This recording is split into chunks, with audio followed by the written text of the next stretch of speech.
bienvenue. Ici, nous explorons le monde avec calme et curiosité, pour vous accompagner vers un sommeil doux et apaisé.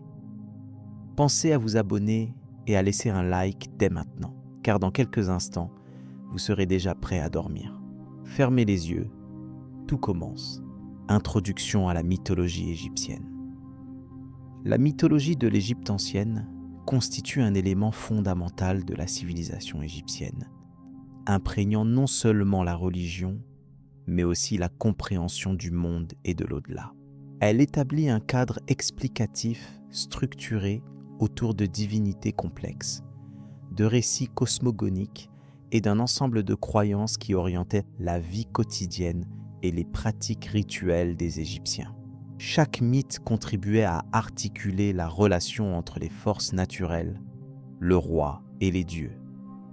Tout en définit un ordre cosmique essentiel à la stabilité universelle. Le centre de la mythologie égyptienne repose sur une cosmogonie variée selon les régions, avec des théologies locales comme celle d'Héliopolis, de Memphis et de Thèbes.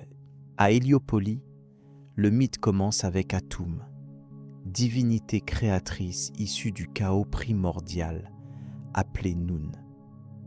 Atum s'auto-engendre, produisant ensuite les premiers dieux primordiaux. Chou, le dieu de l'air, et Tefnut, la déesse de l'humidité. Ce couple primordial engendre Geb, la terre, et Nut, le ciel, traduisant ainsi la formation du cosmos visible. La mythologie égyptienne accorde une importance majeure à la succession divine et à la perpétuation de l'ordre établi.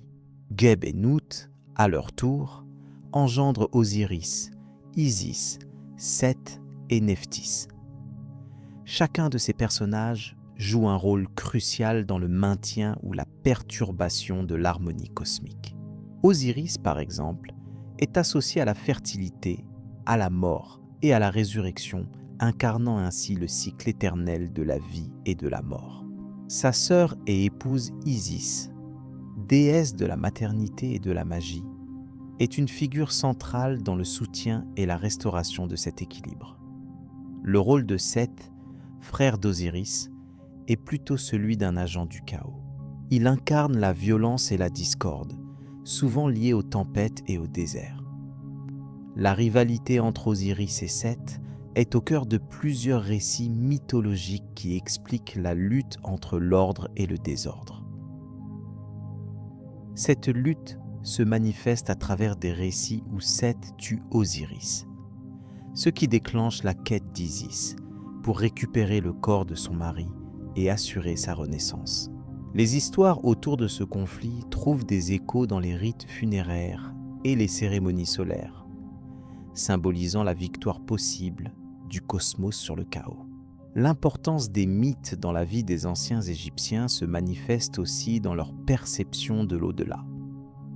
Osiris est associé au jugement des âmes, dirigeant le tribunal divin où se joue l'avenir du défunt. Ce concept renforce le lien entre la mythologie et les pratiques mortuaires, comme en témoignent les livres des morts, qui contiennent des formules et des épisodes mythologiques destinés à guider et protéger les morts dans leur voyage vers l'au-delà. Ainsi, chaque mythe a un double aspect. Il explique le monde naturel et assure le maintien de l'ordre dans l'au-delà. Les divinités égyptiennes se présentent souvent sous des formes anthropomorphes associées à des traits animaux, soulignant leur lien avec la nature et leurs fonctions symboliques. Par exemple, Horus, fils d'Osiris et d'Isis, est souvent représenté avec une tête de faucon. Il symbolise le ciel, la royauté et la protection. Son combat contre Seth, son oncle, est également un récit majeur qui illustre la légitimité du pouvoir royal, consolidant le rôle du pharaon en tant que successeur divin chargé de défendre l'ordre cosmique. Le culte des divinités et les nombreuses fêtes religieuses rythmaient l'année égyptienne. Chaque dieu bénéficiaient d'un centre de culte et de rituels spécifiques. Par exemple, à Abydos, le culte d'Osiris était particulièrement marqué par des fêtes dramatisant sa mort et sa résurrection. Ces célébrations renforceront la cohésion sociale et la certitude que l'ordre divin continuerait au-delà de la vie terrestre. L'art, l'architecture et la littérature sont également imprégnés de ces récits, renforçant leur influence à travers les siècles. Il faut aussi noter l'importance des textes sacrés qui ont conservé ces mythes. Parmi eux, les textes des pyramides, les textes des sarcophages et le livre des morts contiennent une richesse d'informations sur les croyances liées aux divinités, aux rituels et à l'au-delà. Ces documents révèlent la complexité d'une religion qui voulait mettre en relation l'homme avec le divin, le mortel avec l'éternel, à travers un langage symbolique rigoureux et codifié. Les récits mythologiques égyptiens comportent aussi des thèmes universels tels que la création, la mort, la résurrection, le combat entre le bien et le mal, ainsi que la notion de justice incarnée par le dieu Maat.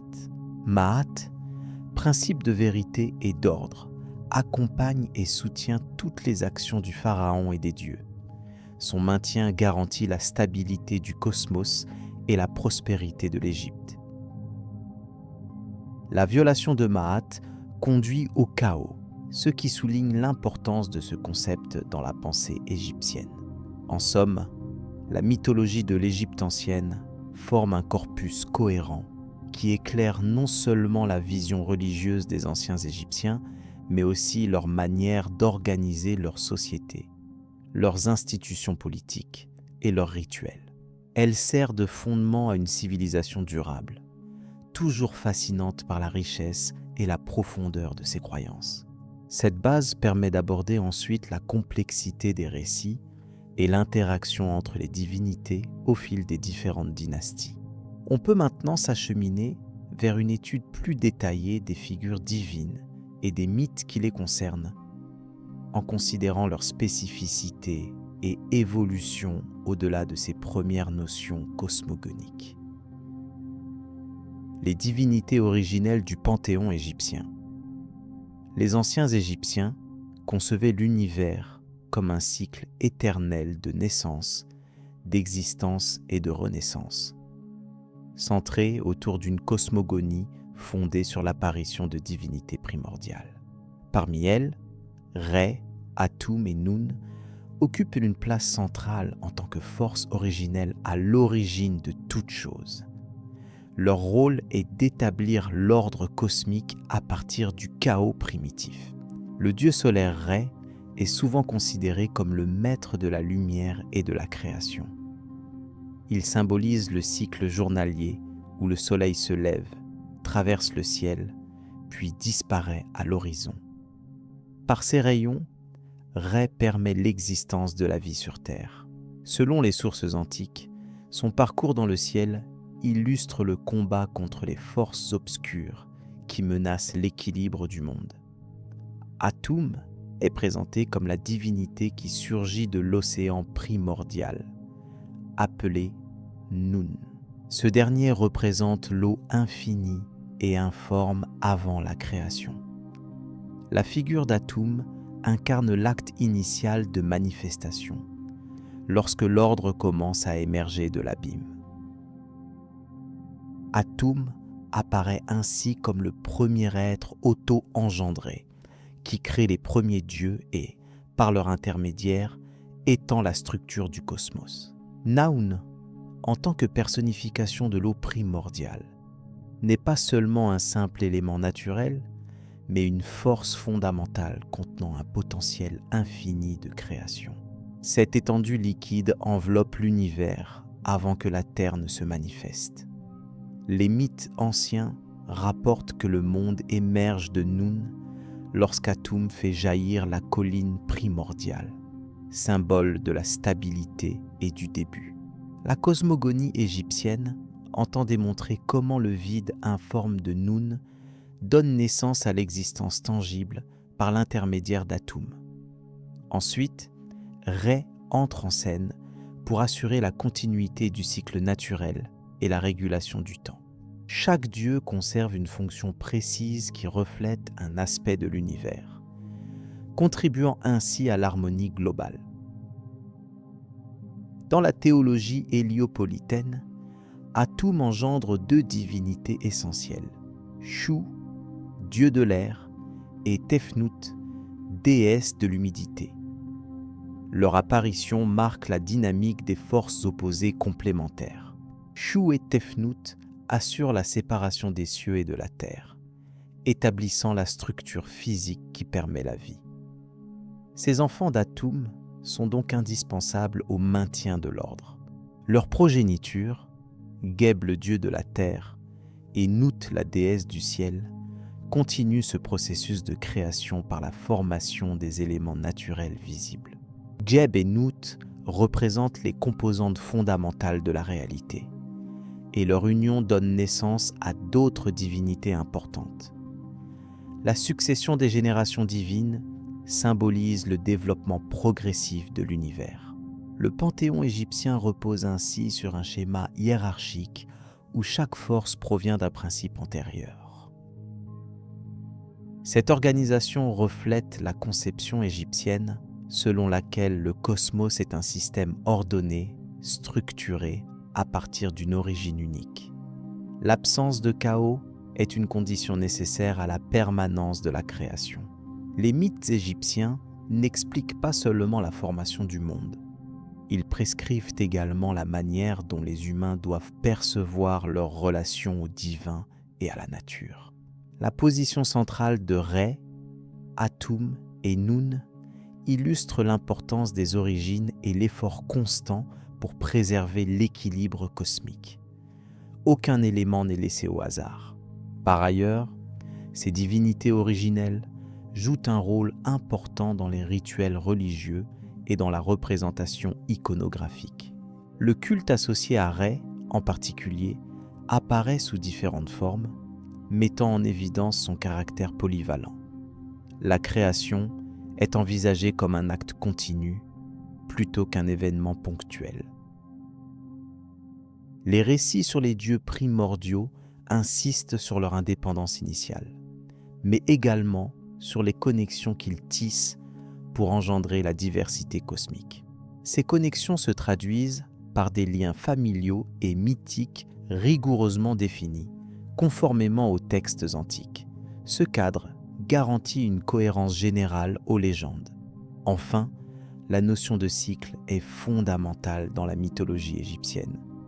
Le retour quotidien de Ré est une métaphore de la répétition sans fin, garantissant que l'ordre est toujours rétabli après chaque phase de désordre potentiel.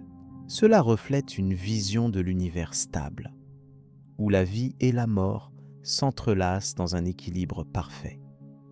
Au fil du temps, ces figures originelles ont influencé la pensée religieuse égyptienne pendant plusieurs millénaires. Leur symbolisme transcende les épisodes spécifiques de la création pour incarner des principes éternels. Comprendre leur rôle permet d'apprécier la profondeur et la cohérence de la mythologie égyptienne dans son ensemble. Dans la continuité de cette réflexion, d'autres divinités secondaires et leurs récits viendront compléter la dynamique cosmique évoquée ici. Ces mythes vont enrichir le panorama spirituel des anciens Égyptiens, offrant un cadre explicatif complexe et organisé pour leur compréhension du monde. La création du monde selon la mythologie égyptienne. Dans la mythologie égyptienne, la création du monde commence par un état de chaos primordial, nommé le Nun. Cet océan infini, sans forme ni limite, est la source de toute existence. Selon la version la plus ancienne et la plus complète issue du mythe d'Héliopolie, ce vaste chaos est silencieux et obscur avant l'apparition du premier dieu. Ce dieu est Atum, considéré comme le créateur originel qui émerge du Noun sur une colline primordiale appelée Benben. Atum, par lui-même, donne naissance à deux divinités fondamentales, Shu et Tefnut. Shu représente l'air et la sécheresse, tandis que Tefnut incarne l'humidité et la pluie. Ces jumeaux sont essentiels car ils créent l'équilibre entre les forces opposées, un équilibre nécessaire pour l'émergence de la vie. Le mythe précise que Shu et Tefnut sont nés de l'autogénération d'Atum sans intervention extérieure, ce qui souligne le caractère solitaire et tout-puissant du Dieu créateur. Suite à cela, Shu et Tefnut engendrent Geb et Nut. Geb, c'était la personnification de la terre, tandis que Nut est celle du ciel. Leur union est à l'origine de la formation du monde habité. La séparation de ces deux divinités symbolise la création de l'espace entre le ciel et la terre. Nou s'élève au-dessus de Geb, formant une sorte de voûte céleste, et ensemble, ils offrent la base physique sur laquelle l'univers peut s'établir selon les anciens Égyptiens. Cette cosmogonie ne s'arrête pas là. Geb et Nou donnent naissance à 4 autres divinités majeures: Osiris, Isis, Seth et Nephthys. Osiris, devenu dieu de la végétation, représente la régénération. Isis incarne la maternité et la magie. Seth est souvent associé au chaos et aux tempêtes, et Nephthys complète la famille avec un rôle protecteur et funéraire. Ces 4 enfants façonnent le monde dans lequel vivent les hommes, à travers leurs actions et interactions. L'importance de cette famille divine reflète la manière dont les Égyptiens percevaient l'ordre naturel. La succession des générations divines symbolise les cycles fondamentaux de la vie, de la mort et de la renaissance. Chaque dieu a un rôle précis dans la stabilité ou le désordre du cosmos, ce qui influence directement le monde humain et ses destins. Ce système familial divin illustre également l'interdépendance des forces cosmiques. Il est important de noter que la mythe d'Héliopolie, bien qu'étant une perspective dominante, n'est pas la seule version égyptienne de la création. D'autres récits existent, comme ceux liés à Hermopolis ou à Memphis, chacun offrant une interprétation différente de l'origine du monde et des dieux. Hermopolis, par exemple, fait intervenir les 8 divinités de l'Ogdoad, associées à des éléments abstraits tels que le ténèbre, l'infini, le calme ou l'agitation, qui symbolisent le chaos primordial sous d'autres aspects. Dans le mythe d'Hermopolis, ces 8 divinités prennent la forme d'animaux, ce qui illustre la vision animiste de la nature chez les anciens Égyptiens. Ils forment ensemble un ensemble harmonieux où chaque élément contribue à la création à travers un équilibre subtil. Cette version insiste sur l'interdépendance des éléments naturels avant l'avènement des divinités plus anthropomorphes comme Atum ou Rê. La cosmogonie de Memphis, quant à elle, met en avant Ptah, un dieu artisan et créateur qui engendre le monde par la pensée et la parole. Dans ce récit, Ptah imagine les formes du monde à travers son cœur, puis les crée en prononçant les mots appropriés. Ce mythe souligne le pouvoir du verbe et de l'intellect dans la création, différant ainsi des autres récits centrés sur la naissance physique des dieux. La diversité de ces mythes témoigne de la complexité et de la richesse de la mythologie égyptienne. Chacune reflète une école de pensée, une région ou une époque différente, tout en partageant des thèmes communs, comme la naissance du monde à partir du chaos, la génération divine et la séparation du ciel et de la terre. Cette pluralité permettait aux anciens Égyptiens de concevoir leur univers selon des perspectives multiples et complémentaires.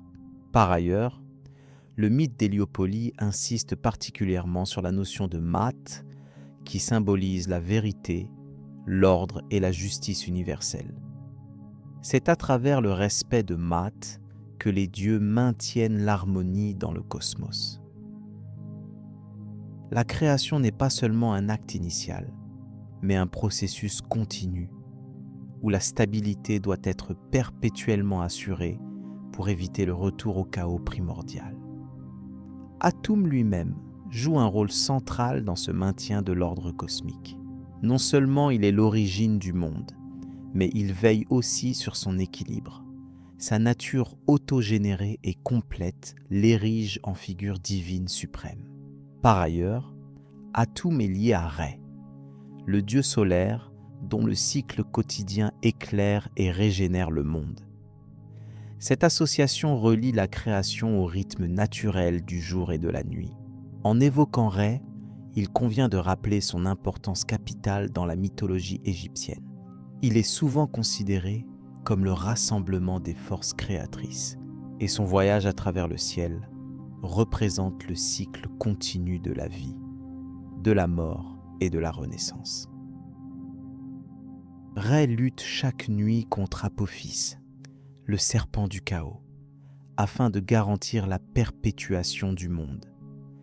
La lutte de Rê contre Apophis est un élément fondamental de la mythologie égyptienne. Apophis personnifie le désordre et l'obscurité qui menacent constamment l'univers. Chaque nuit, la victoire de Rê est renouvelée, assurant ainsi l'équilibre entre l'ordre et le chaos. Cette opposition illustre la fragilité de la création et la nécessité d'un combat incessant pour préserver l'harmonie. Le symbole du Benben, la colline primordiale, représente un point fixe dans le cosmos, le lieu où jaillit la vie à partir du chaos. Ce lieu sacré est associé à la ville d'Héliopolis, centre religieux majeur de l'Égypte antique. Le Benben est aussi le lieu où le temple solaire est construit, concrétisant la présence divine sur Terre. Un autre aspect important concerne le rôle des forces naturelles personnifiées. L'eau, en particulier, est à la fois symbole de vie et de chaos. Le Nil, fleuve vital pour l'Égypte, est perçu comme un agent de fertilité, mais aussi comme une limite fragile entre l'ordre humain et les territoires inquiétants du désert et du Noun. Cette dualité traduit la vision complexe des Égyptiens sur leur environnement. La représentation des dieux sous forme humaine avec des attributs animaliers souligne leur lien intrinsèque avec la nature et les éléments. Ainsi, Atum, Rê et d'autres figures divines peuvent être associées à des animaux spécifiques comme le faucon ou le serpent, symbolisant leur qualité et pouvoir. Cette iconographie facilite la compréhension et la transmission des mythes. L'ensemble de ces concepts forme une cosmogonie cohérente, où chaque élément est en relation avec les autres pour expliquer la naissance et la structure du monde. Le cycle de création est vu comme dynamique et cyclique, impliquant à la fois la naissance, la préservation et la destruction éventuelle avant un renouveau. Ce schéma se retrouve dans de nombreuses cérémonies et rituels égyptiens. Les mythes égyptiens accordent aussi une place importante à la notion d'origine sacrée des pharaons, considérés comme les héritiers directs des dieux. Leur rôle est d'assurer le maintien de Maat sur Terre, perpétuant ainsi l'ordre cosmique initié à la création. Cette relation divine renforce la légitimité politique et religieuse du souverain. Enfin, la transmission de ces récits se fait principalement par des textes inscrits sur des papyrus ou des murs de temples. Le mythe d'Héliopolis, en particulier, est documenté dans le Livre des Morts et d'autres ouvrages funéraires qui accompagnent les défunts dans leur voyage vers l'au-delà. Ainsi, la cosmogonie intervient aussi dans la conception de la mort et de la vie après la mort. Au fil du temps, ces mythes ont évolué, mais ont toujours conservé leur fonction fondamentale. expliquer l'origine de tout et maintenir un ordre sacré dans l'univers. Leur étude permet aujourd'hui d'apprécier la richesse de la pensée religieuse égyptienne et son influence durable sur la culture et la spiritualité. Ces récits ouvrent la porte à un monde où le divin et le naturel sont intimement liés.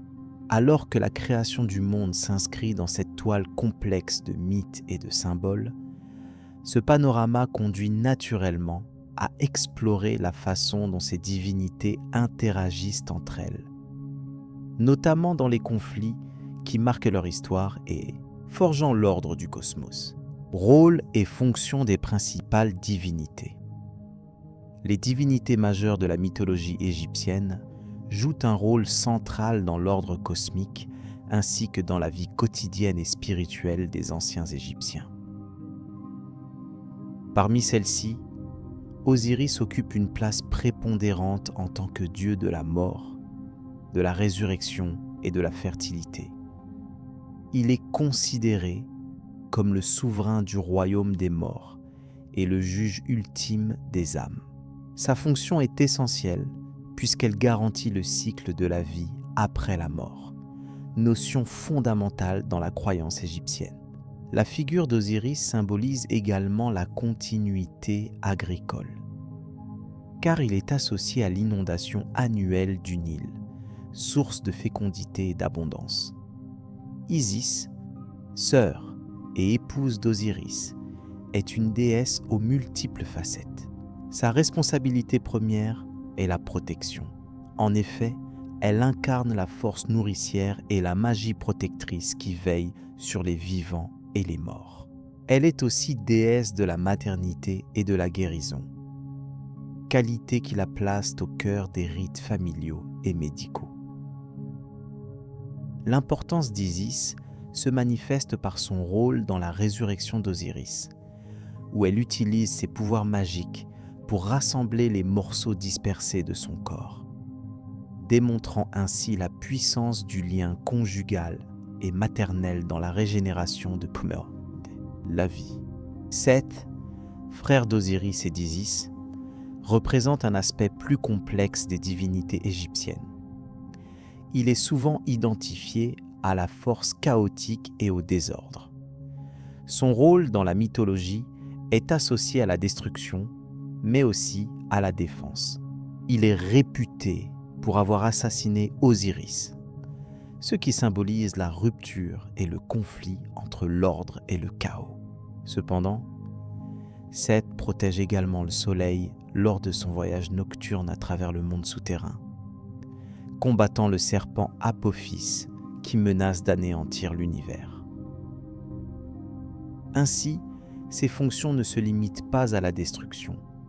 Il incarne aussi la force protectrice nécessaire pour maintenir l'équilibre cosmique. Horus, fils d'Osiris et d'Isis, tient un rôle capital dans la représentation de la royauté égyptienne. Il est le dieu du ciel et du royaume terrestre, souvent identifié au pharaon incarnant ses attributs sur terre. Après la mort d'Osiris, Horus engage une lutte contre Seth pour venger son père et restaurer l'ordre. Cette guerre symbolise la lutte éternelle entre le bien et le mal, la lumière et les ténèbres. Horus est également un symbole de légitimité et de justice, étant reconnu comme le juge céleste. Son œil, appelé œil d'Horus, est un puissant talisman protecteur dans la culture égyptienne. Chacune de ces divinités possède des attributs spécifiques qui renforcent leur identité et leur rôle. Osiris est souvent représenté comme un homme momifié tenant le sceptre et le fouet, symbole de pouvoir et d'autorité dans le royaume des morts. Isis est identifiable grâce à son trône posé sur sa tête, rappelant son rôle de dispensatrice de pouvoir royal, ou encore par le nœud magique qu'elle porte, connu sous le nom de nœud d'Isis, représentant la vie éternelle. Seth est fréquemment figuré avec une tête d'animal non identifié, parfois appelé animal de Seth, symbolisant sa nature unique et sa force agressive. Horus est reconnu par sa tête de faucon, incarnant la vigilance et la domination céleste. Les fonctions de ces divinités ne se limitent pas à des concepts abstraits. Elles influencent activement les pratiques rituelles et sociales. Par exemple, le culte d'Osiris est associé aux cérémonies funéraires, visant à assurer la survie de l'âme dans l'au-delà. Des rituels spécifiques, tels que la reconstitution symbolique de son corps, sont organisés pour garantir cette continuité. Isis, en tant que protectrice, est invoquée lors de diverses occasions, notamment pour la guérison et la protection des enfants. Son culte connaît une diffusion importante, s'étendant parfois au-delà des frontières égyptiennes. Seth, malgré sa réputation de divinité controversée, est également honoré lors de festivals destinés à célébrer la force et la protection. Son ambivalence symbolise la complexité du monde dans la pensée égyptienne, où les forces opposées doivent coexister pour assurer l'équilibre. Horus bénéficie de rituels liés à la royauté et à la justice. La pharaon, en tant que manifestation vivante d'Horus, participe à ces cérémonies qui soulignent sa légitimité et son devoir d'assurer la paix du royaume. Le rôle politique des divinités est notable dans la manière dont les pharaons s'identifient à Horus et revendiquent leur descendance divine. Cette affiliation leur confère une autorité incontestable, puisqu'ils sont considérés comme les intermédiaires privilégiés entre les dieux et les hommes. Ainsi, la mythologie devient un fondement idéologique soutenant le pouvoir temporel et religieux. Par ailleurs, l'association d'Isis et d'Osiris au cycle de la vie, à la mort et à la renaissance, offre un cadre explicatif aux phénomènes naturels, notamment les saisons et la fertilité. La complexité des relations entre ces divinités reflète la richesse du panthéon égyptien. Les récits où Osiris est tué par Seth, puis où Horus combat Seth, illustrent la dynamique conflictuelle qui sous-tend la cosmologie égyptienne. Ce conflit n'est pas seulement un affrontement entre frères, il incarne la dualité fondamentale entre ordre et chaos. L'issue de ces conflits, souvent ambivalente, souligne la nécessité d'un équilibre perpétuel plutôt que la victoire définitive d'un camp sur l'autre. Dans la sphère familiale, les liens entre Osiris, Isis, Seth et Horus constituent une base pour comprendre les interactions divines et leurs implications terrestres. Osiris et Isis, en tant que couple princier, symbolisent la cohésion et la pérennité du pouvoir. Leur fils, Horus, représente l'héritage et la continuité de cette lignée. Seth, en tant que personnage antagoniste, bien que frère, incarne la menace qui oblige à la vigilance et à la justice. Ces relations dynamiques sont le reflet des valeurs et des défis auxquels était confrontée la société égyptienne antique. Les attributs iconographiques des divinités servaient à rappeler leurs fonctions et leur nature. Le sceptre d'Osiris, combiné au fouet, signale sa souveraineté sur le royaume des morts. Le trône d'Isis témoigne de son rôle indispensable dans la transmission du pouvoir. Le visage hybride de Seth souligne sa place hors des normes et sa capacité à perturber l'ordre établi. Quant au faucon d'Horus, il symbolise la protection du ciel et la vision claire nécessaire pour exercer la justice. Au-delà de leur fonction principale, ces divinités interviennent dans des aspects variés de la vie quotidienne des Égyptiens. Osiris inspire un profond respect envers les rites funéraires, incitant à une préparation méticuleuse pour l'au-delà.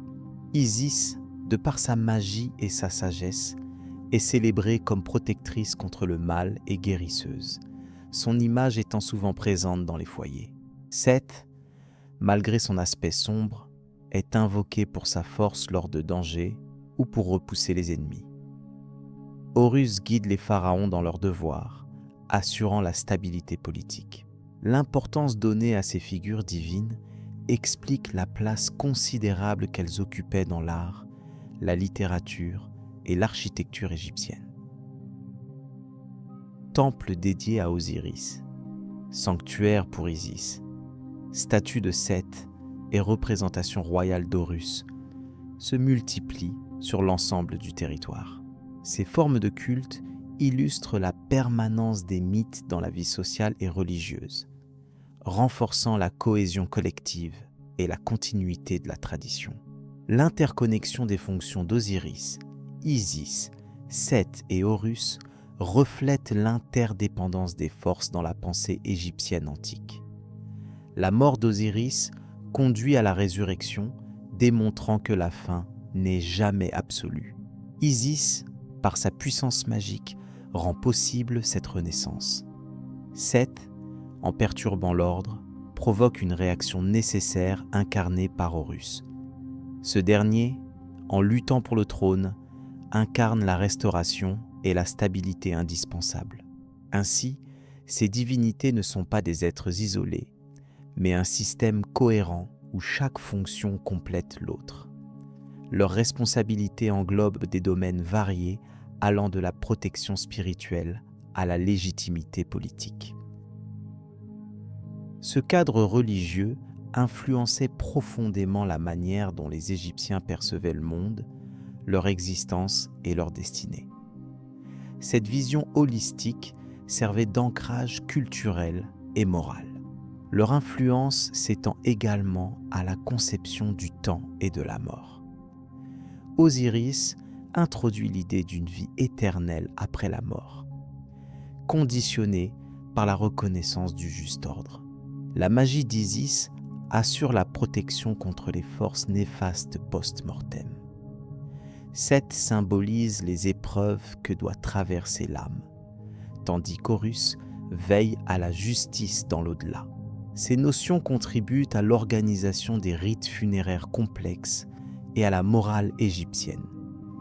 En résumé, Osiris, Isis, Seth et Horus possèdent des rôles complémentaires essentiels dans la mythologie égyptienne. Leur fonction dépasse la simple représentation divine pour structurer la vision du monde, la société et la spiritualité des anciens Égyptiens.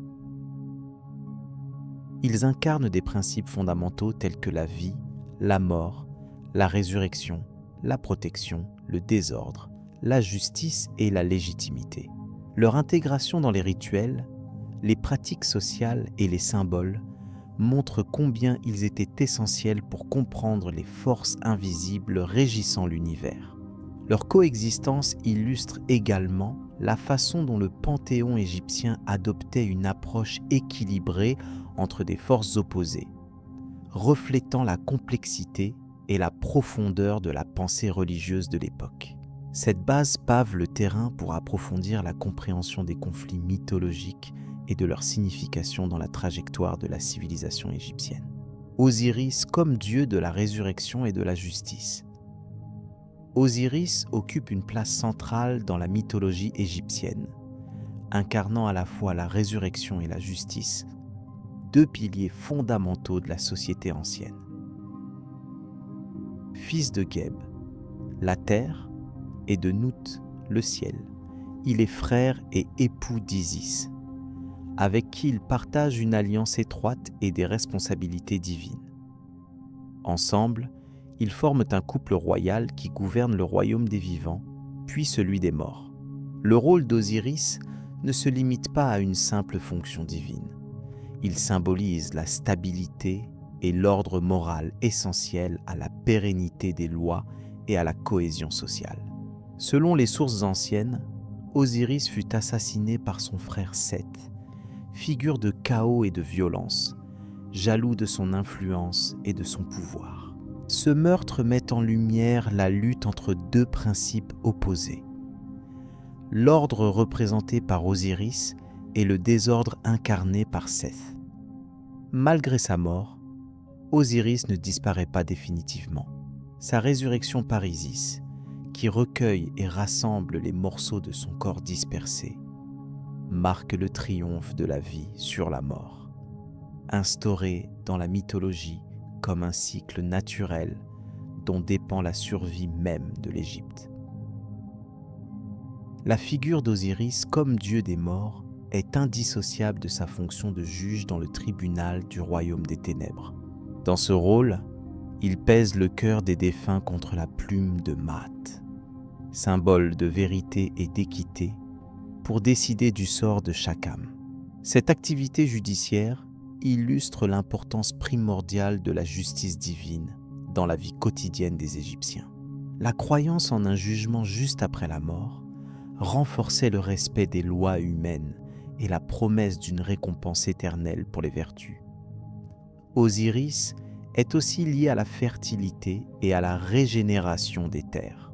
Son sang, répandu sur le sol, est associé à la montée de la crue du Nil, source de vie et d'abondance pour l'Égypte.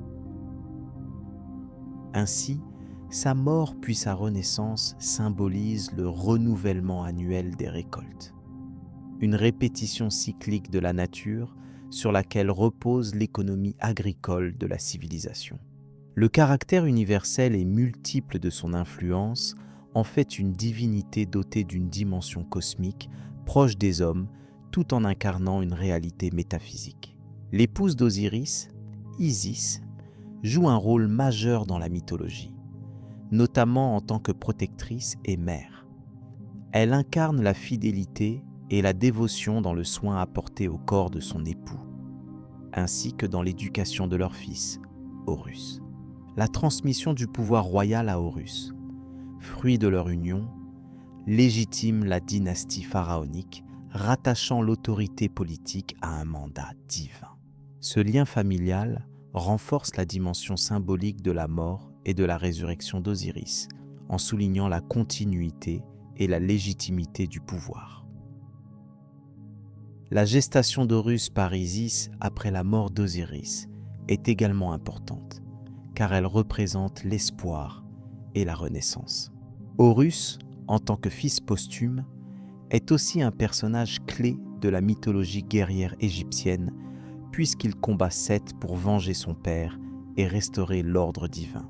Ce conflit qui suit la résurrection d'Osiris souligne la perpétuelle lutte entre les forces opposées, nécessaire pour renouveler l'équilibre dans le cosmos et chez les hommes.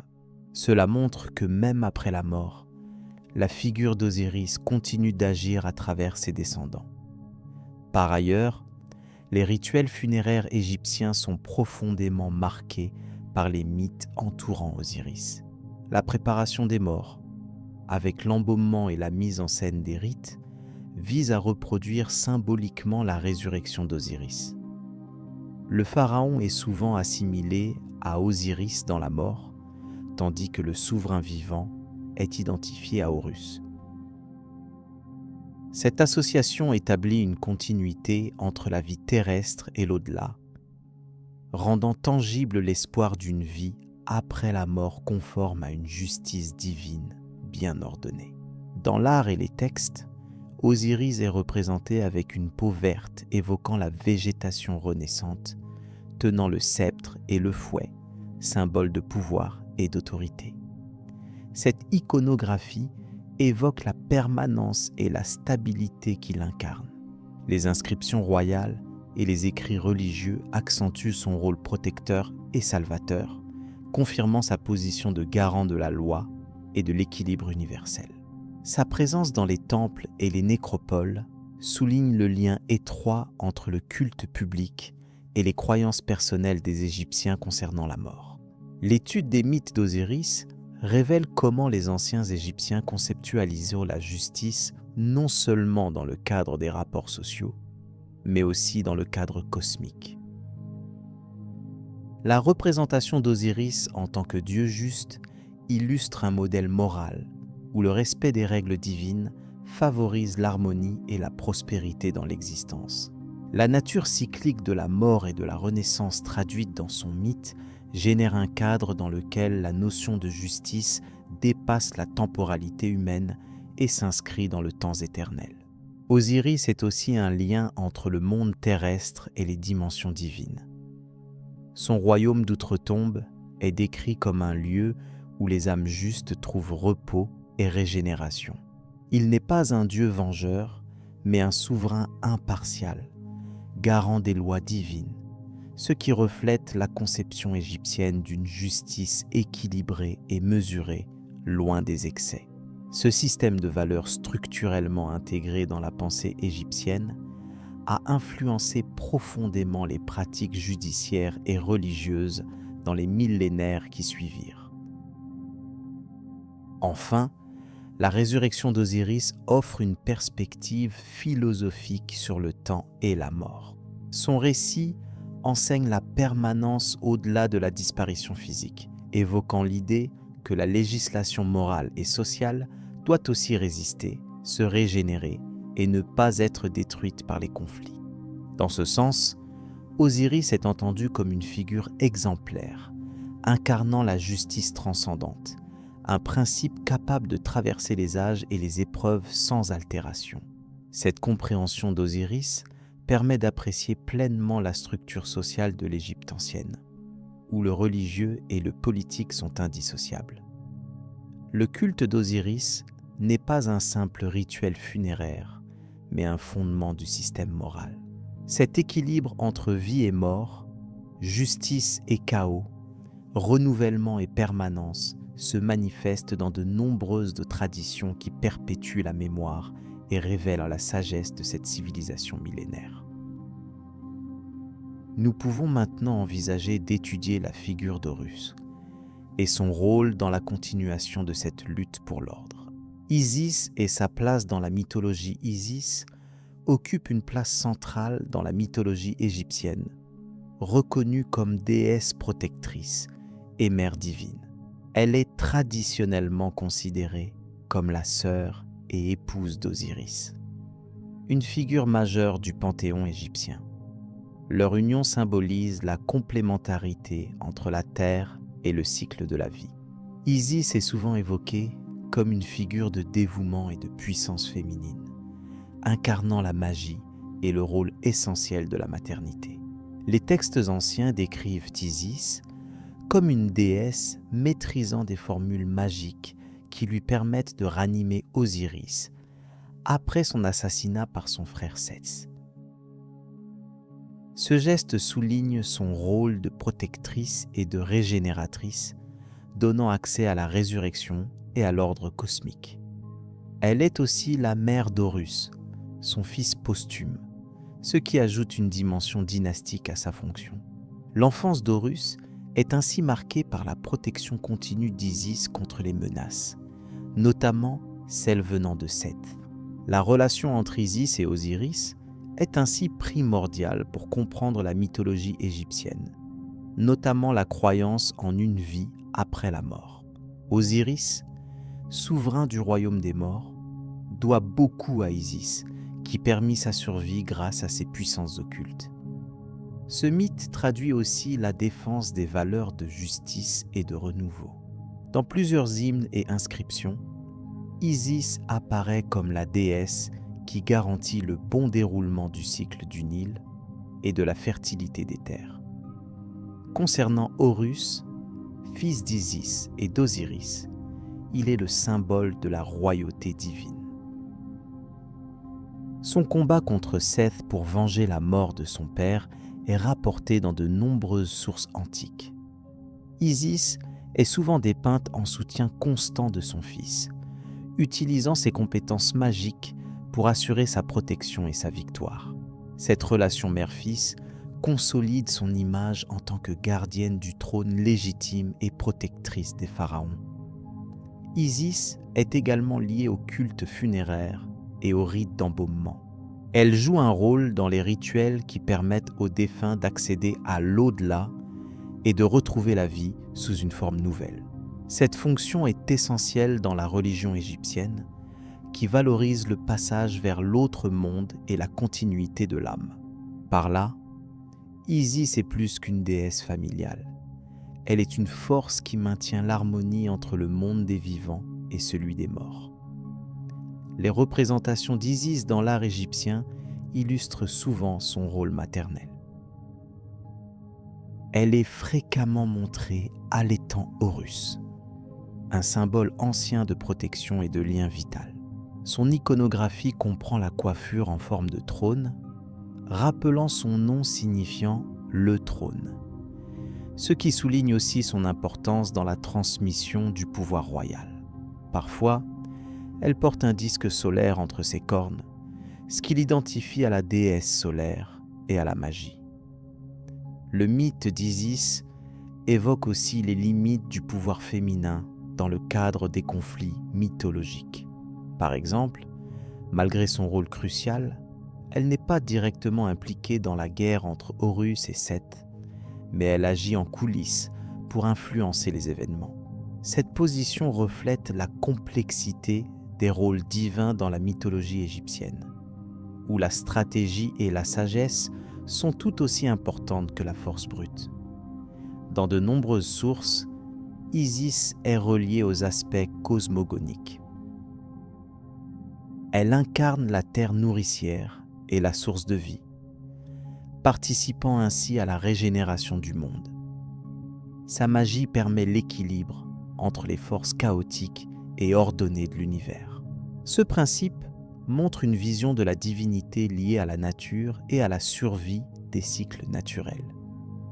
Isis fait donc figure de principe vital essentiel dans l'écosystème mythique égyptien. Le culte d'Isis s'est diffusé hors d'Égypte, notamment dans le monde gréco-romain. Cela témoigne de sa popularité et de son aura autour des mystères de la vie, de la mort et de la renaissance. La déesse conserve ses attributs, même après des adaptations culturelles importantes. Elle reste une figure qui symbolise la protection, la magie et la maternité à travers diverses civilisations de l'Antiquité. Les récits mythologiques montrent également la puissance d'Isis dans la résolution des conflits. Son recours à la magie pour rétablir l'ordre après le meurtre d'Osiris illustre sa capacité à réconcilier les forces opposées. Ce rôle de médiatrice contribue à la stabilité du cosmos et au maintien des règnes divins et terrestres. Cette fonction lui confère une dimension à la fois spirituelle et politique, essentielle dans la société égyptienne ancienne. Isis incarne par ailleurs une dimension morale. Elle est respectée pour sa sagesse et sa bienveillance, qualité attendue d'une déesse protectrice. Les croyants la priaient pour obtenir protection, guérison et fertilité, reflétant une relation quotidienne avec le divin. Sa représentation affirme l'importance de la dévotion et de la fidélité dans les pratiques religieuses de l'Égypte ancienne. Son rôle en tant que mère divine est confirmé par l'importance accordée à Horus. En le préparant à son futur rôle de roi des hommes et des dieux, Isis participe à la transmission du pouvoir sacré. Cette fonction dynastique insiste sur l'importance des lignées et de l'ordre familial dans la mythologie et dans la société. Isis est ainsi une figure centrale dans le maintien de l'équilibre social et religieux. Les textes funéraires, comme les textes des pyramides et le livre des morts, évoquent souvent Isis dans des passages dédiés à la protection des défunts. Ces références renforcent son rôle de gardienne aux portes de l'au-delà et son pouvoir d'assistance aux âmes des morts. Cela situe Isis à l'intersection de plusieurs domaines clés: la vie, la mort et le renouveau, qui forment le cœur du système religieux égyptien. En résumé, Isis est une divinité plurielle dont les fonctions couvrent la protection, la maternité, la magie et la régénération. Son lien étroit avec Osiris et Horus fonde l'essentiel de la mythologie égyptienne classique. Sa figure rappelle l'importance des forces féminines dans l'architecture divine ancienne, soulignant la complexité et la richesse des croyances de cette civilisation. Sa légende se déploie ainsi à travers un ensemble cohérent de récits interconnectés et fondamentaux. Ce panorama d'Isis invite à poursuivre l'étude des autres divinités qui enrichissent la mythologie égyptienne, notamment celles impliquées directement dans les luttes cosmiques et politiques, afin de mieux comprendre la dynamique de ce monde symbolique ancien. Seth est la dynamique du conflit divin. Seth occupe une place particulière dans la mythologie égyptienne en tant que divinité du chaos, de la tempête et du désert. Son rôle est souvent présenté en opposition à celui d'Osiris, dieu de l'ordre, de la fertilité et de la régénération. Cette opposition constitue un élément central dans la compréhension des dynamiques mythologiques égyptiennes et illustre la lutte entre forces opposées nécessaires à l'équilibre du cosmos. Dans cette perspective, Seth ne peut être simplement considéré comme une figure maléfique, mais plutôt comme un acteur essentiel au maintien de l'ordre universel par le biais du conflit. Le mythe le plus connu impliquant Seth est celui de son affrontement avec Osiris, son frère. Selon les textes anciens, Seth, jaloux du pouvoir d'Osiris, complote pour le tuer. Ce meurtre est l'un des événements fondamentaux qui marquent la transition entre ordre et chaos. En assassinant Osiris, Seth introduit un désordre qui menace l'harmonie du monde. Mais cet acte provoque aussi une série d'événements qui conduisent à la restauration de l'ordre par Horus, le fils d'Osiris.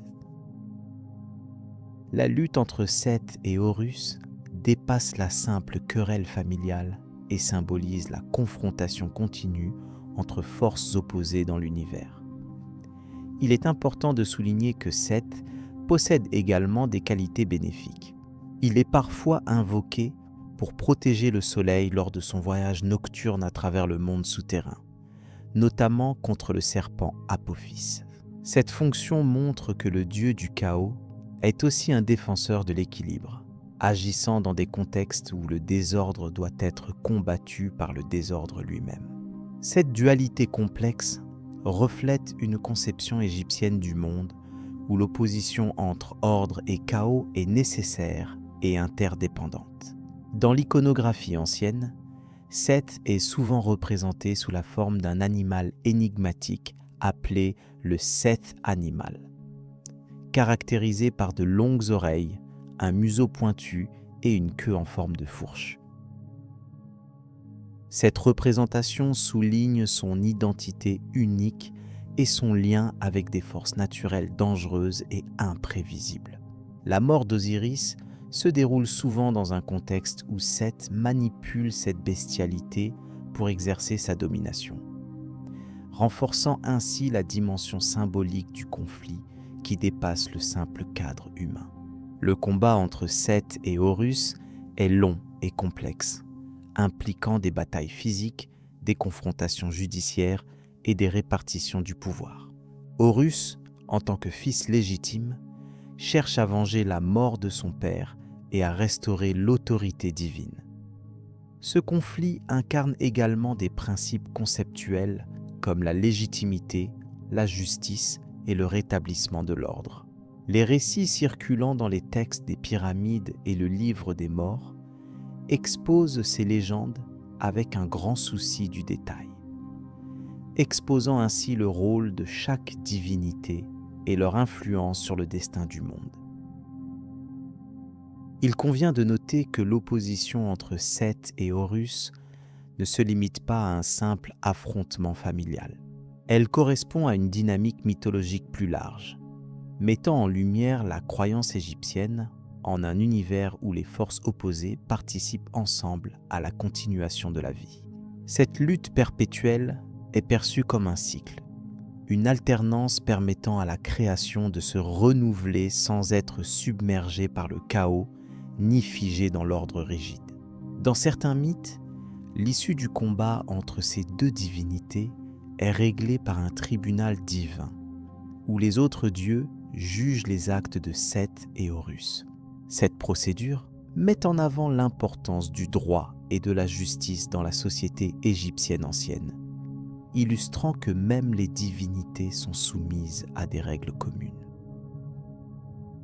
Ce procès symbolique souligne l'idée que l'harmonie entre les forces contraires doit être supervisée par une autorité supérieure capable de garantir l'équilibre cosmique. Au-delà de ce conflit principal, Seth est également associé à d'autres épisodes du panthéon égyptien. Par exemple, il joue un rôle de protecteur du dieu solaire Rê pendant les phases nocturnes, loin de son image antagoniste.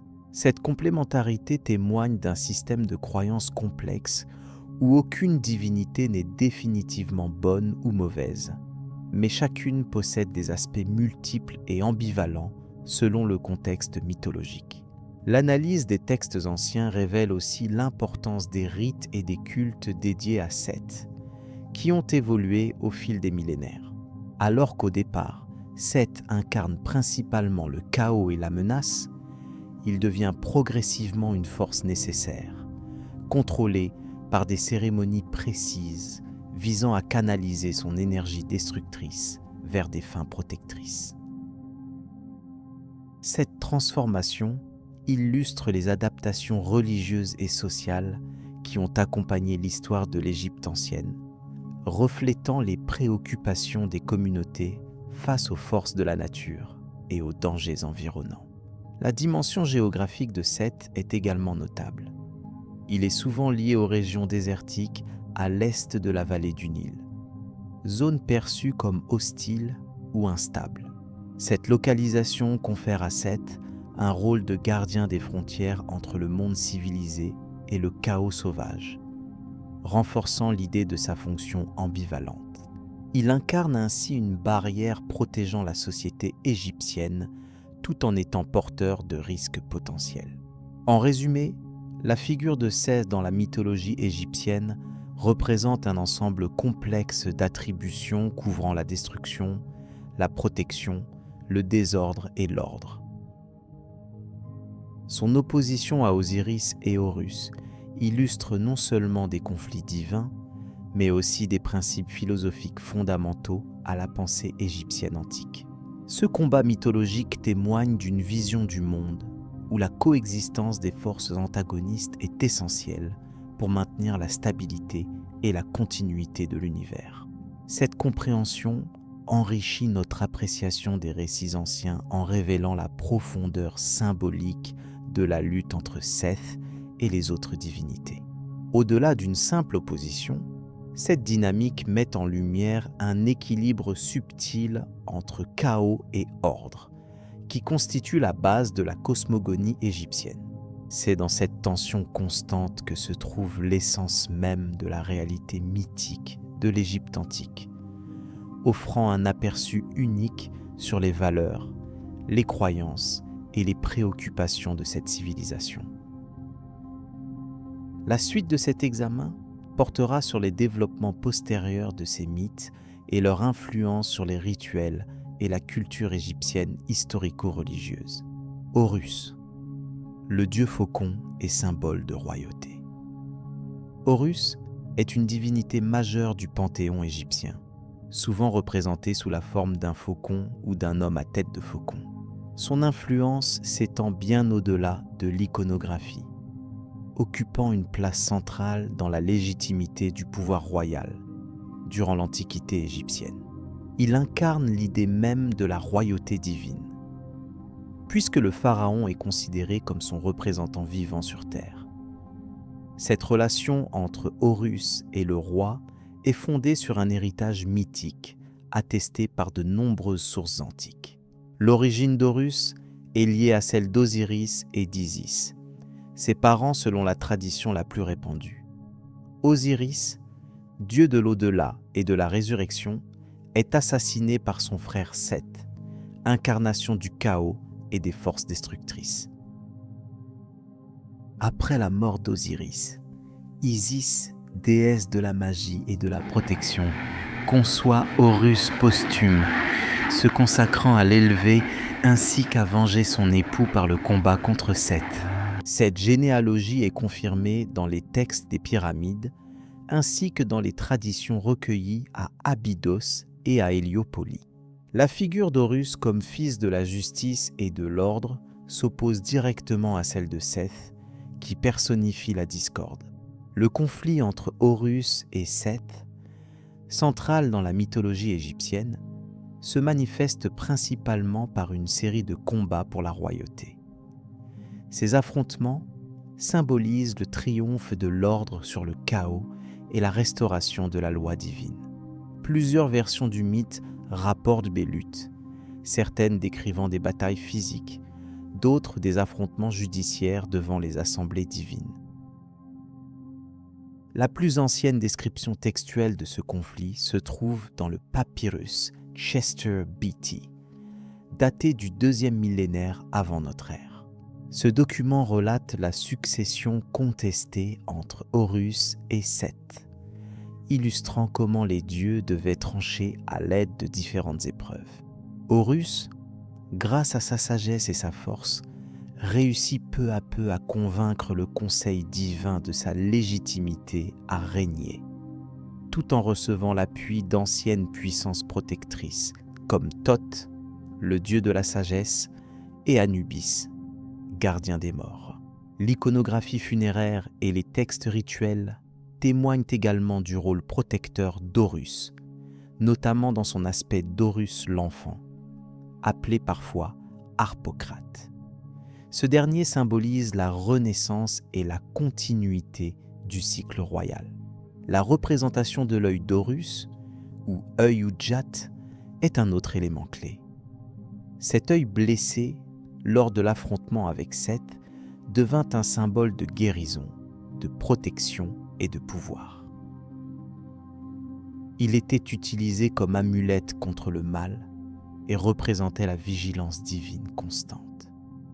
Le rôle d'Horus ne se limite pas à ces récits mythiques. Dans la réalité politique de l'Égypte ancienne, le pharaon était perçu comme le propre Horus vivant, investi de la double nature de souverain humain et de dieu protecteur. Le couronnement faisait alors l'objet de rituels spécifiques visant à établir cette filiation divine. Le roi était ainsi légitimé non seulement par la naissance, mais aussi par une sorte d'héritage spirituel, garant de la stabilité de la royauté et de la prospérité du pays. Les temples dédiés à Horus, tels celui d'Edfu, constituent des vestiges majeurs, illustrant l'importance de ce culte. Ils sont également des sources précieuses pour comprendre l'interaction entre la religion et le pouvoir. Le temple d'Edfu, construit au 1er siècle avant notre ère, reste un exemple exceptionnel d'architecture religieuse et de textes gravés qui narrent les exploits d'Horus, notamment sa victoire sur Seth, décrite avec précision et solennité. Cette documentation montre une continuité de la tradition et une adaptation au contexte politique successif. Par ailleurs, l'étude des mythes d'Horus éclaire le rôle des symboles dans la société égyptienne. La figuration du faucon illustre la hauteur spirituelle et la vigilance permanente requise pour gouverner. Le respect de l'ordre cosmique, appelé Ma'at, repose sur cette représentation de l'équilibre entre forces contraires. En incarnant la justesse et la protection royale, Horus communique un message fondamental. La pérennité du royaume dépend du maintien de cet équilibre. Il convient également de mentionner la place de la famille divine dans ces mythes. Horus, fils légitime d'Isis et d'Osiris, représente la continuité et la restauration. La fratrie opposée, avec Seth et Nephthys, incarne le chaos et la séparation. Cette dialectique se retrouve dans de nombreux rites et pratiques religieuses, qui cherchent à canaliser et transformer ces forces antagonistes en un ordre harmonieux, condition sine qua non à la survie de l'Égypte ancienne. Enfin, la bataille d'Horus contre Seth n'est pas simplement un récit de lutte, mais aussi une forme de fondation mythologique pour la royauté égyptienne. Elle légitime la fonction royale en tant que garant de l'ordre divin et humain. Les sacrifices, les titres et les cérémonies royales trouvent dans ce mythe leur source sacrée. En analysant ces éléments, on comprend que la mythologie égyptienne offre non seulement des récits de Dieu, mais aussi des modèles sociaux et politiques durables. Ces éléments permettent d'aborder la place d'Horus dans le système religieux égyptien comme un point de convergence entre la spiritualité et l'exercice du pouvoir. L'examen approfondi de ses attributs, de ses mythes et de son culte montre la complexité d'une figure divine qui continue d'influencer notre compréhension de la civilisation égyptienne antique. La transition vers les formes ultérieures de la représentation divine, ainsi que l'influence sur les autres panthéons, se poursuit dans les analyses des divinités et rites qui suivront. Le livre des morts et la croyance dans l'au-delà, le livre des morts, occupent une place centrale dans la compréhension des croyances funéraires égyptiennes et témoignent de l'importance accordée à l'au-delà dans la civilisation antique. Ce recueil de formules, composé de textes et d'incantations, servait principalement à guider les défunts à travers les dangers et épreuves que l'âme devait affronter après la mort. Contrairement à une simple croyance abstraite, ces écrits furent utilisés concrètement, inscrits sur des papyrus déposés dans les tombes afin d'assurer une protection et un passage sécurisé vers le royaume d'Osiris. La fonction première du livre des morts était d'évincer les forces du chaos et de neutraliser les entités hostiles qui pouvaient entraver le voyage du Ka, ou double spirituel, dans l'au-delà. Pour les anciens Égyptiens, la survie dans l'après-mort dépendait d'une succession d'épreuves morales et magiques, chaque formule jouant un rôle spécifique dans la maîtrise de ces situations. Les récitations permettaient aux défunts de se présenter devant Osiris, juge suprême, et d'obtenir une réconciliation avec la vérité, ce qui garantissait une existence perpétuelle sous des formes béatifiées. Ainsi, le jugement du défunt par Osiris prend place au cœur des croyances. L'âme devait affronter la pesée du cœur, un rite lors duquel le cœur était placé sur une balance en opposition à la plume de Maat, déesse de la justice et de l'ordre cosmique. Si le cœur s'avérait plus lourd en raison des fautes accumulées, l'âme était alors condamnée à la destruction par Amit, une créature hybride. Cette condamnation signifiait la fin définitive, un anéantissement total, plutôt qu'une existence dans l'ombre. Ce processus illustre à quel point la moralité et la fidélité aux lois divines constituaient la base de la vie éternelle selon la tradition égyptienne. Le livre des morts fut élaboré à partir de textes plus anciens, notamment les textes des pyramides et les textes des sarcophages, qui furent produits respectivement durant l'Ancien et le Moyen Empire. L'adaptation de ces formules à des papyrus portables permit leur diffusion plus large, entraînant une diversification des rites funéraires au sein de la société. À partir du Nouvel Empire, chaque individu pouvait bénéficier de ces textes, même si la sélection des formules variait selon le statut social et les croyances spécifiques. Cette évolution reflète une démocratisation partielle de la préparation à la vie ultérieure. Outre les textes, les rituels qui accompagnaient l'inhumation étaient d'une importance capitale. Les prêtres accomplissaient la cérémonie dite de l'ouverture de la bouche, destinée à restituer l'essence au corps défunt et à permettre l'usage de la parole, de la vue et de la respiration dans l'au-delà. Ce rite garantissait que l'identité du défunt demeurait active et que son âme pouvait interagir avec le monde non visible. Il soulignait ainsi le lien indissoluble entre le corps matériel et l'âme, caractéristique fondamentale de la pensée égyptienne. De nombreux symboles accompagnaient ces pratiques. Le scarabée, emblème de la Renaissance, était souvent placé sur la poitrine des défunts afin d'assurer leur transformation et l'immortalité. De même, les amulettes, telles que celle d'Ankh signifiant la vie, étaient intégrés à l'inhumation pour renforcer la protection magique. Cette multitude d'éléments témoigne d'une approche globale de la mort, combinant textes, rites et objets sacrés. Chacun contribuait à bâtir un environnement favorable à la survie posthume. Les divinités jouent un rôle déterminant dans cette cosmogonie funéraire. Osiris, en tant que souverain du royaume des morts, incarne la régénération et la justice. Son épouse Isis lui reste fidèle, malgré la trahison de Seth, symbole du chaos, renforçant le thème de la restauration de l'ordre. Horus, fils d'Osiris et d'Isis, représente la continuité de la lignée divine et la victoire sur les forces destructrices. La relation entre ces dieux façonne la mythologie de la vie après la mort et influence les rites funéraires. Inévitablement, le livre des morts reflète aussi les préoccupations sociales. La mention fréquente des noms, titres et accomplissements du défunt vise non seulement à préserver sa mémoire, mais aussi à affirmer sa place dans l'ordre établi. La mémoire devait demeurer vivante pour assurer la pérennité de l'âme.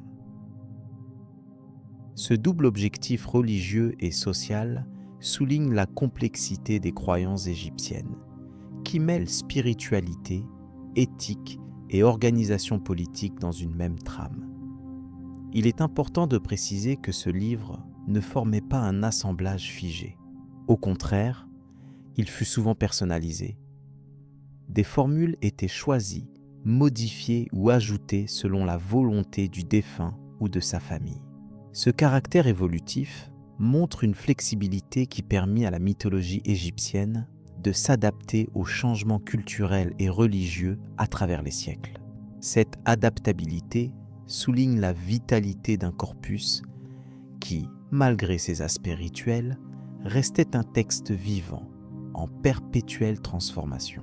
Les étapes du parcours de l'âme comprennent la traversée du Duat, monde souterrain inquiétant où résident divers monstres et divinités.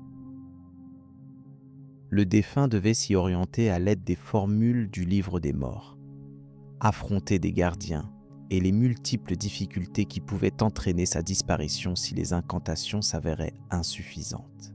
Ainsi, la préparation minutieuse de la cérémonie funéraire trouvait sa justification dans cette confrontation invisible, pleinement intégrée à l'imaginaire religieux.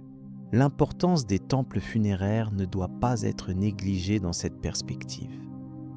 Ils constituaient des lieux où les prêtres perpétuaient les offrandes nécessaires aux défunts, assurant ainsi son bien-être spirituel et matériel dans l'au-delà. Ces rites offraient une continuité entre le monde des vivants et celui des morts, soulignant un lien indéniable entre les deux sphères. Par le biais de ces cérémonies, la communauté participait au maintien de l'ordre cosmique et à la survie des individus au-delà de leur vie terrestre. Enfin, les vestiges archéologiques nous apportent une riche documentation sur ces pratiques. Les papyrus, sarcophages, stèles et fresques dévoilent les multiples facettes de ce monde funéraire. Par leur étude détaillée, on comprend la haute technicité et la profondeur théologique des textes, qui ne se limitent pas à des formules magiques, mais constituent un véritable système de pensée. La complexité et la rigueur de cette tradition offrent un aperçu unique sur la manière dont l'Égypte antique envisageait la mort et la vie après la mort.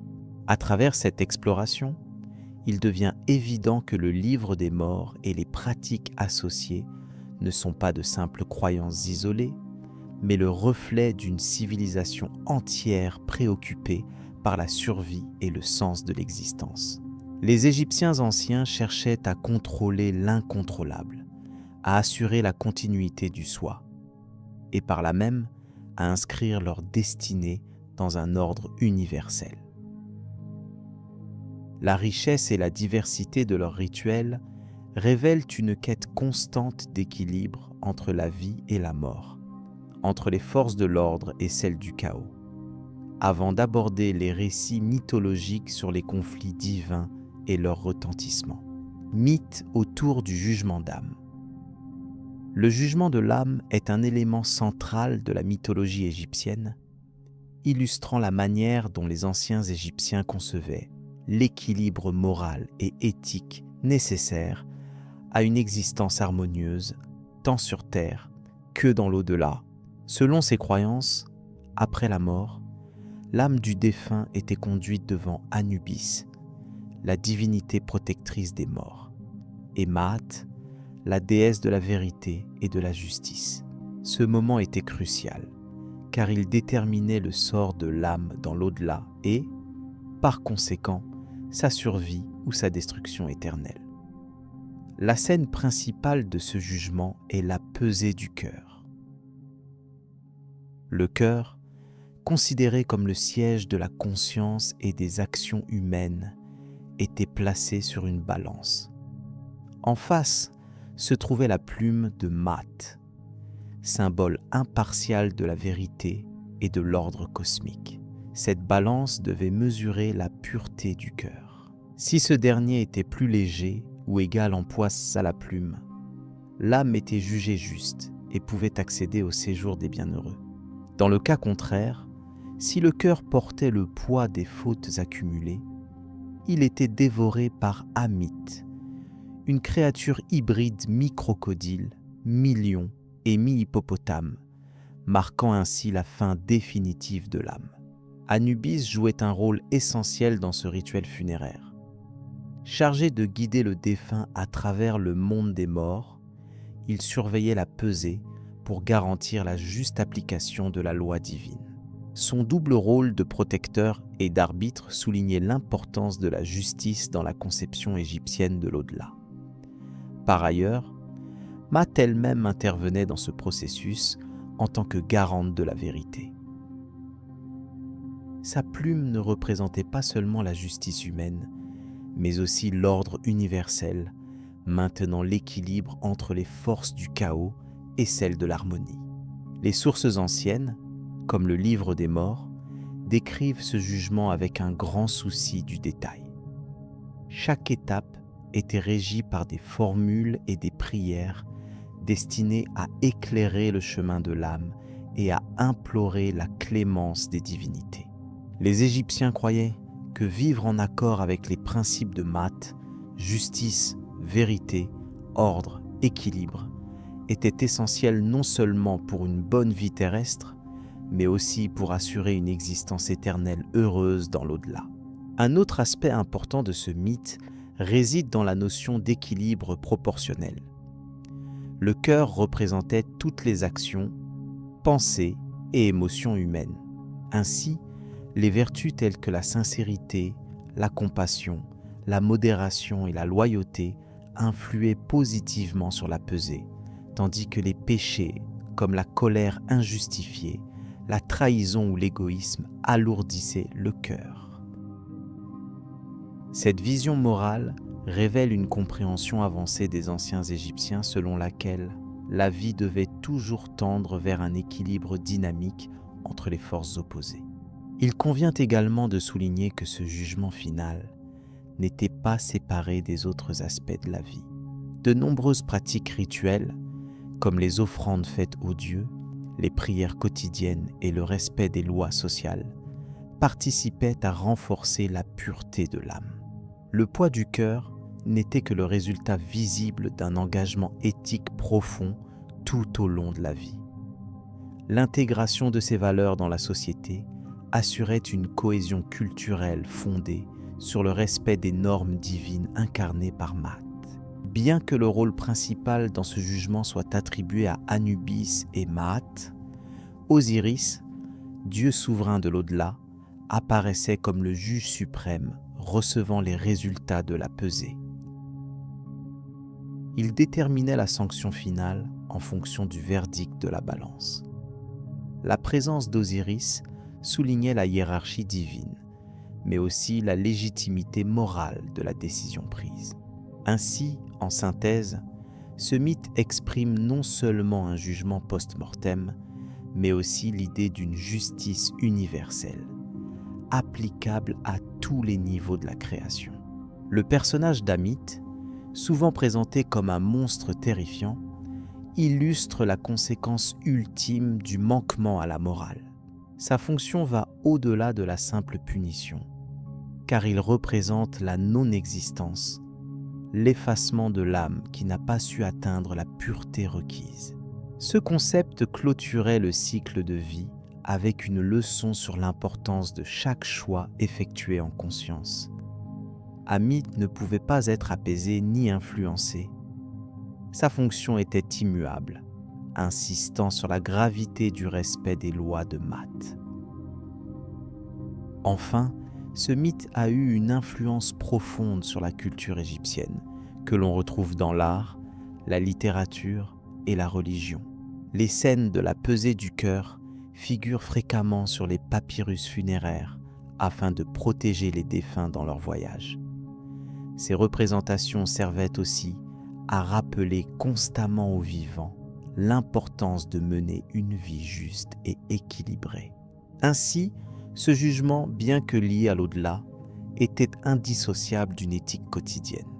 La notion d'équilibre moral proposée ici trouve encore aujourd'hui un écho dans diverses réflexions philosophiques contemporaines sur la justice et la responsabilité individuelle. L'idée que la vérité et la droiture conditionnent la survie éternelle invite à considérer les conséquences à long terme de nos actions. Le mythe du jugement de l'âme souligne combien les anciens Égyptiens accordaient de l'importance à la conscience morale en tant que pierre angulaire de l'existence humaine. Cette lente et rigoureuse pesée du cœur devant Anubis et Maat révèle ainsi un système complexe de valeurs élaborées pour garantir la cohérence entre le comportement humain et l'ordre cosmique. Le respect de Maat, incarnant la vérité invariable, assurait non seulement un bon équilibre personnel, mais aussi la stabilité universelle. Cette leçon éthique continue de nourrir la compréhension du lien entre vie humaine, morale et destin éternel. La transition naturelle vers les aspects plus mystiques du voyage de l'âme dans l'au-delà invite maintenant à explorer les divers lieux et étapes qui suivent ce jugement primordial. L'importance des cultes et des temples. L'organisation des cultes en Égypte ancienne revêtait une importance fondamentale dans la société de cette civilisation. Les cultes n'étaient pas de simples pratiques religieuses isolées, mais représentaient un réseau complexe d'activités intégrées au fonctionnement social, politique et économique. Chaque ville possédait ses propres divinités tutélaires, et les temples dédiés à ces divinités occupaient une place centrale non seulement dans la vie spirituelle, mais aussi dans la vie quotidienne des habitants. Les temples constituaient des institutions majeures, et leur fonction dépassait largement le cadre du recueillement ou des rites religieux. Ils jouaient un rôle primordial dans la conservation des mythes, c'est-à-dire des récits qui expliquaient la création du monde, l'origine des dieux et des pharaons, ainsi que le maintien de l'ordre cosmique. Ces mythes étaient transmis avec rigueur par une caste sacerdotale spécialisée, qui veillait à leur exactitude et à leur pérennité. Les prêtres assuraient en outre la gestion des biens, des terres et des richesses attribuées aux temples, faisant de ces derniers des centres économiques considérables dans la région. Chaque temple était dédié à une divinité précise. Par exemple, le temple de Karnak honorait principalement le dieu Amon, dieu souverain à partir de la période du Nouvel Empire. Ce lieu rassemblait de nombreuses chapelles et sanctuaires, reflétant l'importance particulière d'Amon dans la théologie égyptienne. De même, le temple d'Hatchepsout à Deir el-Bahari illustre l'alliance entre le pouvoir politique et la dévotion religieuse. Les temples avaient également une fonction sociale, car ils accueillaient des fidèles venus de toute la région pour participer aux fêtes religieuses ou bénéficier de la protection divine. Les pratiques cultuelles se déclinaient en rites réguliers. Chaque matin, Les prêtres exécutaient des cérémonies destinées à réveiller la divinité, symbole du renouvellement quotidien de la vie et de la justice cosmique. Cette routine s'accompagnait souvent de lectures de prières, de l'offrande de produits alimentaires et de parfums. Par ailleurs, les grandes fêtes rythmaient le calendrier religieux selon les événements mythologiques. Ces célébrations, telles que la fête d'Opet à Thèbes, permettaient de réaffirmer le pouvoir du pharaon en tant que représentant terrestre des dieux. Les cultes égyptiens étaient fondés sur une hiérarchie rigoureuse des prêtres et des fonctionnaires religieux. Au sommet se trouvait le grand prêtre, qui coordonnait l'ensemble des activités cultuelles et administratives. Il bénéficiait parfois d'un statut proche de celui du pharaon, particulièrement dans les périodes où la puissance théologique s'affirmait. Les prêtres inférieurs exerçaient diverses fonctions, allant du soin des statues sacrées à la préparation des rituels, en passant par l'enseignement des textes sacrés aux novices. Cette organisation garantissait la transmission fidèle des traditions religieuses à travers les générations. L'un des rôles majeurs des temples résidait dans la conservation matérielle des connaissances. Ils abritaient des bibliothèques composées de papyrus contenant des textes rituels, des hymnes, des mythes et des formules magiques. Ces documents n'étaient accessibles qu'aux initiés et servaient de référence pour l'accomplissement correct des rites religieux. En outre, les temples jouaient un rôle crucial dans le contrôle des pratiques magiques, qui étaient étroitement liées aux croyances mythologiques. Les prêtres exerçaient donc une fonction à la fois religieuse, éducative et judiciaire.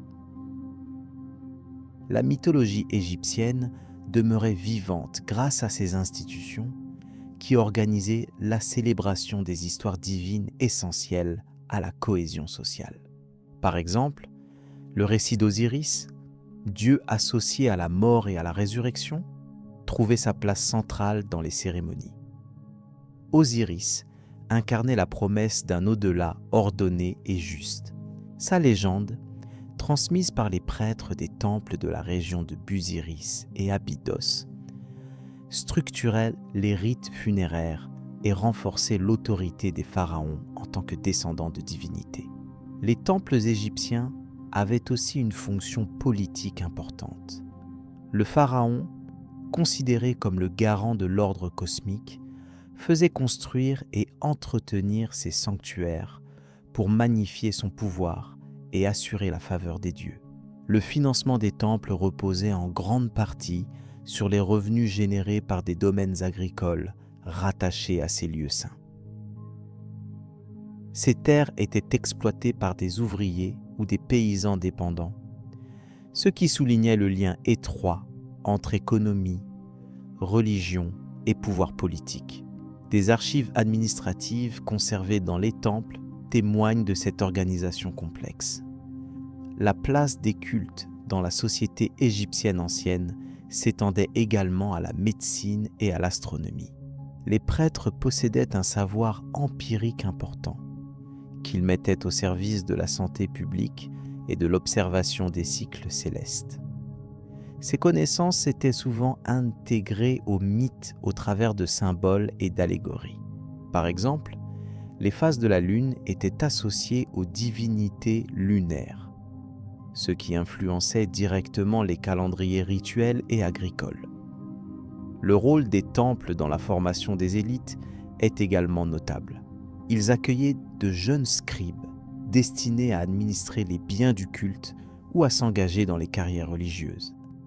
La maîtrise des textes sacrés et des rituels offrait un statut social privilégié. Ainsi, les institutions cultuelles contribuaient à la reproduction des classes dominantes par la transmission d'un savoir spécialisé et réservé. L'ensemble du système cultuel égyptien repose sur une articulation précise entre mythologie, pratiques rituelles et organisation sociale. Cette structure garantit la cohésion de la société et la perpétuation de ses croyances fondamentales. La mythologie, loin d'être un simple ensemble de récits, devient ainsi un véritable fondement de la politique, de la justice et de la vie quotidienne. Les temples, en tant que lieux matériels et symboliques, incarnent cette convergence de sphères différentes. Dans ce cadre, il est essentiel de comprendre que le culte des dieux égyptiens ne se limitait pas à un domaine privé.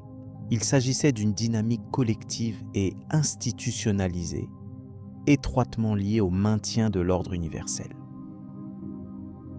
Le service du temple, avec ses obligations et ses rituels, reflétait cette logique de représentation cosmique appliquée à la société humaine.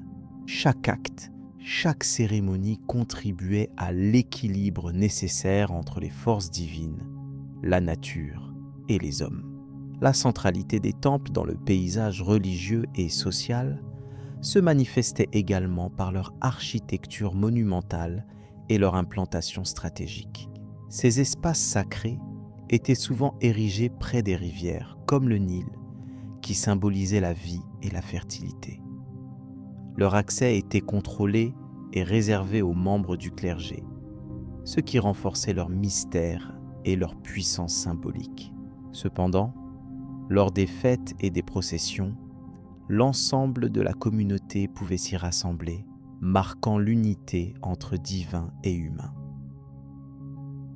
En résumé, les cultes égyptiens s'inscrivaient dans une organisation complexe et multidimensionnelle où les fonctions religieuses, économiques, politiques et culturelles se mêlaient étroitement. Les temples jouaient un rôle central dans la conservation des mythes, la régulation des pratiques cultuelles et le soutien à l'autorité pharaonique. Ils assuraient la continuité des croyances et des savoirs, indispensables à la stabilité sociale et à l'harmonie cosmique. Ainsi s'achève cette exploration de la place concrète des cultes et des temples dans la société égyptienne antique. Cette compréhension ouvre la voie à l'étude des mythes eux-mêmes, tels qu'ils étaient racontés, adaptés et intégrés dans la vie quotidienne des Égyptiens. Une perspective qui dévoile la richesse durable de cette civilisation, héritage et influence de la mythologie égyptienne.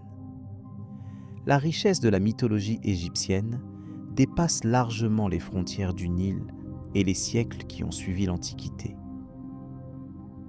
Son influence s'est étendue à travers différentes civilisations, modelant non seulement les croyances religieuses, mais aussi les conceptions culturelles du monde. L'héritage égyptien s'inscrit dans une continuité historique qui confère à ces mythes une importance essentielle dans la compréhension des sociétés anciennes. Les récits mythologiques égyptiens, tout en étant profondément liés à la cosmologie locale, ont servi de fondement pour des systèmes de pensée plus vastes. Par exemple, la conceptualisation du dieu Rê et du cycle solaire a inspiré des interprétations symboliques dans des cultures voisines, notamment en Méditerranée. Les mythes liés à Osiris et Isis illustrent les notions de vie, de mort et de renaissance, thèmes universels qui ont traversé le temps et l'espace. Les structures de ces récits, codifiées dans les textes sacrés comme le Livre des Morts, contribuent à définir une vision ordonnée de l'univers.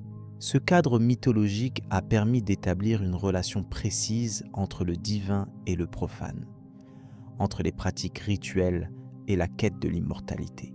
Cette conception fut reprise et adaptée par les religions ultérieures qui ont intégré certains aspects du panthéon égyptien dans leur propre système théologique.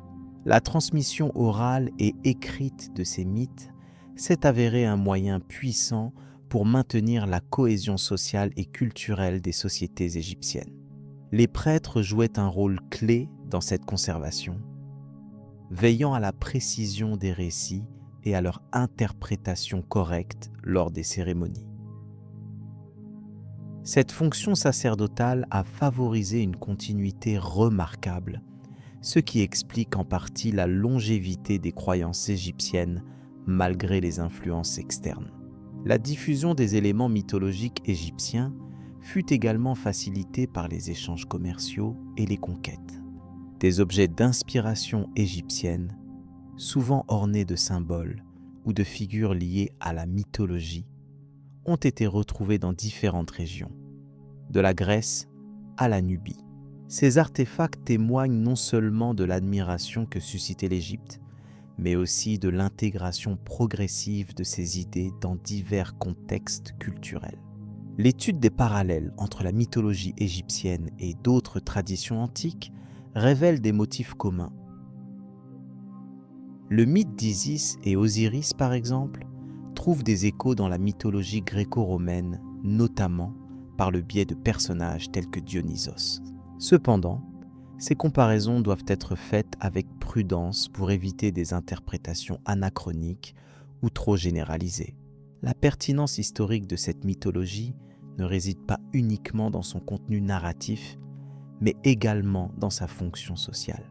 Elle a structuré la religion d'État, renforcé le pouvoir des pharaons en les présentant comme descendants des dieux et garants de l'ordre cosmique.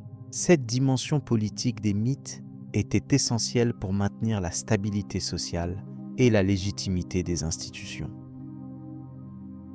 Au fil des millénaires, la redécouverte des textes et des monuments égyptiens a suscité un regain d'intérêt, notamment à l'époque moderne, où l'égyptologie est devenue une discipline scientifique. Cette discipline a permis d'analyser de manière rigoureuse les mythes, clarifiant leur contexte et leur évolution. La compréhension historique ainsi acquise éclaire les origines des croyances et leur impact profond sur la pensée humaine.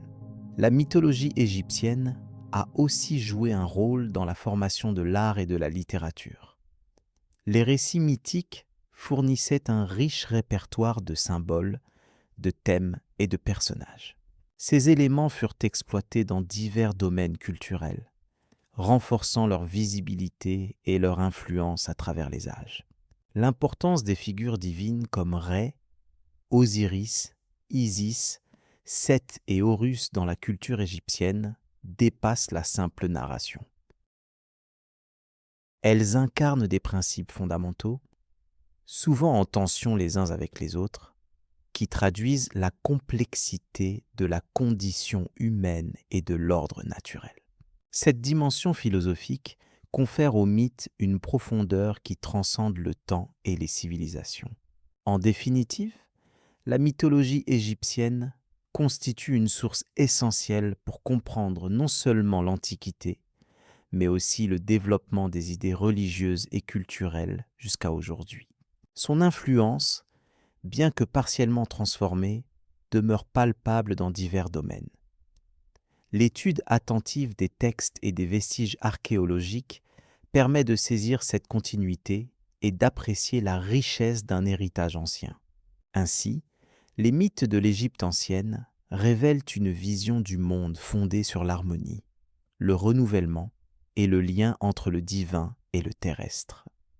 Ces concepts continuent d'inspirer la recherche historique et culturelle contemporaine. Ils préparent le terrain à des analyses plus approfondies sur les modes de pensée et les croyances qui ont façonné notre histoire commune. Cette exploration conduit naturellement à envisager l'impact des autres grandes mythologies dans le contexte méditerranéen, notamment la mythologie grecque, dont les interactions avec la tradition égyptienne ont enrichi et complexifié le panorama mythologique antique.